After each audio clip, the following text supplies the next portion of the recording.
When I was a child, ever since Bill Clinton signed NAFTA, and of course George W. Bush Sr. negotiated it under the guidance of Ronald Reagan, everyone always talked about bringing and reshoring jobs. And they always talk about the new this thing, and you hear this rhetoric used today. And I'm sure some people genuinely wanted to do this, but plans have to evolve because reality exists. So there is a plan, in fact, where we try to devalue the dollar, and people like Russell Vogt and Navarro subscribe to some of these things. And of course, you have a currency manipulator, Besant, in the administration as the Treasury Secretary. Now, there are some structural problems with this. There are other ones where the idea is China is going to rebuild manufacturing for the U.S. Now, this is all a bunch of nonsense, and I'm going to show you in a very short period of time why. This is a glass, a drink, okay? This represents United States manufacturing in the 1950s after World War II, when all of our gold reserves leveraged our ability to do that.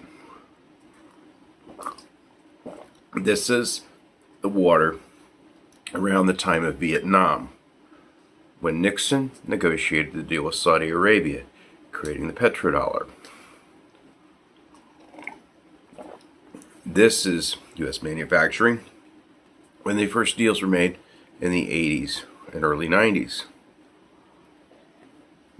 By the way, this is global manufacturing, not U.S. manufacturing. And I'll explain why in a minute. This is the value of global manufacturing in more recent years with technology. There's still some water in there. The problem is technology has changed things. In fact, I'm not even going to use the board. I'm not Karl Rove. So when my dad got his first cell phone, it was this size. It was the size of this soundbar. You might have had an antenna on it, and you would talk in it. You were talking like 1989, 1980, something like that. And you had to charge it. It would only last an hour or two with this giant big battery pack you had on it. It didn't have any screen. It was analog. It was staticky. You had to be in special locations to get a tower. It was not very efficient. Now all of a sudden we had these other ones that came up, which were smaller bricks. Then we had flip phones. Then we had flip phones that could play games, still with keypads. Then we had touch smartphones. And the first functional apps were really being developed. And they can even be smaller than this, but they can do so many things. Things like physical calculators, watches, all kinds of household appliances. Literally thousands of devices that all have their own class of factories. Tens of thousands of factories all around the world. And this is just one type of technology where the things have been consolidated.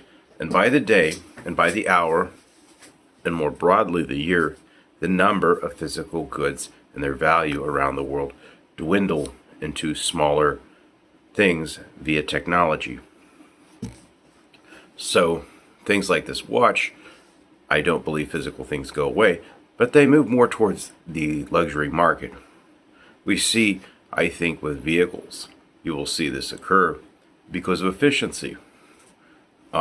With electric vehicles, autonomous vehicles, the rules that allowed General Motors and others to create a false market and a false sense of demand, literally they fall off the truck.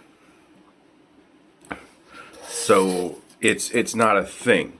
There is no 1950s or even 1980s valuation of global manufacturing, because you look at the size of the Chinese economy, the master of it, and you compare this to the U.S. economy with no manufacturing.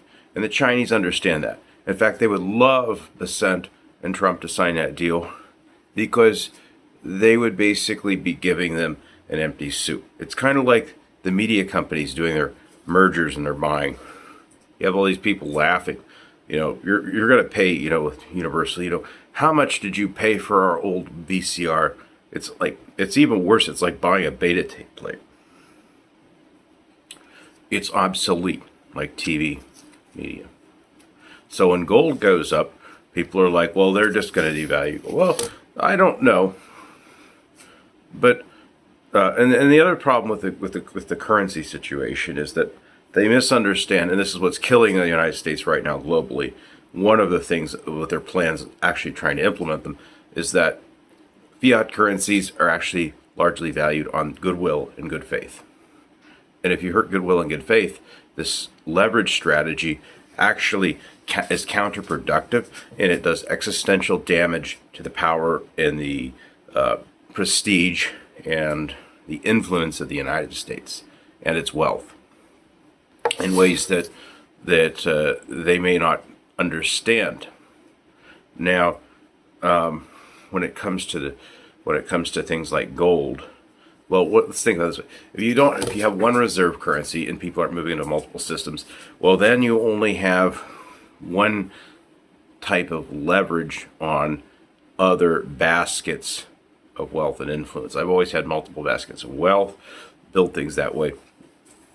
When you do that, it's not unreasonable to say in a few years that gold could be 8,000 or even 12,000 an ounce, because people are using these tools that had kind of been shelved for a very long time and been undervalued. I'm not usually a metals guy, but from a fundamental standpoint, this changes the math quite a bit because of what's happening globally.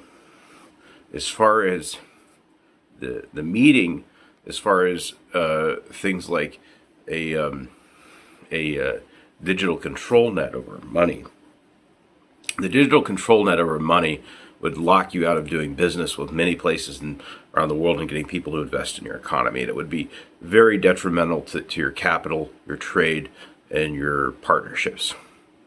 And we're not going into a regional thing. We're going to multipolar.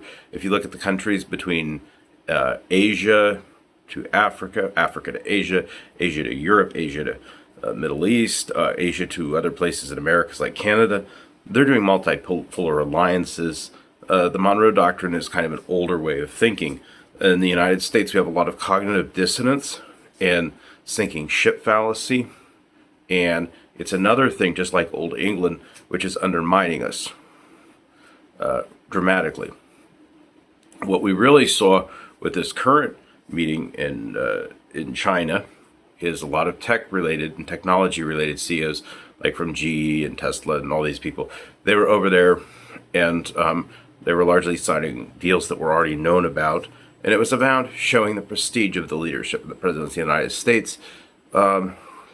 It's possible that other kinds of deals like that, but it's unlikely with no manufacturing CEOs there from the United States, unless we're just going to throw them under the bus, that this is occurring.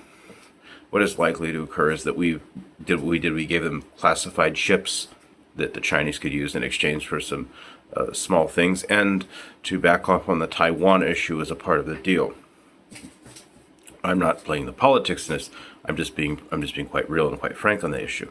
Now, the issues like you were talking about, like the geopolitical, and you're talking about the economics of it all. You're talking about the currencies, digital dragnet, so forth. That's, we've talked about why that's not going to happen. But I mean, that's a lot of what is happening is that they went over there to make that deal. And that's what is happening. So what we have to do in the meantime is open a new can. And we'll probably do something, a mechanism like what Mexico did eventually with our debt. And we'll have tandem dollars. And we'll pay off the old debt in the new dollar. And then the people that own assets, their savings will be protected, but everyone else will do that. You don't, unless they own bonds. It's a math from the standpoint of debt, especially with the loss of the petrodollar, of how you change that math. And the elites will try some type of universal basic income. It's a matter of survival. But it's conspiracies, it's all mechanics. It's changing values, it's changing the way things work, and it's getting ahead. That's what really goes on in the world.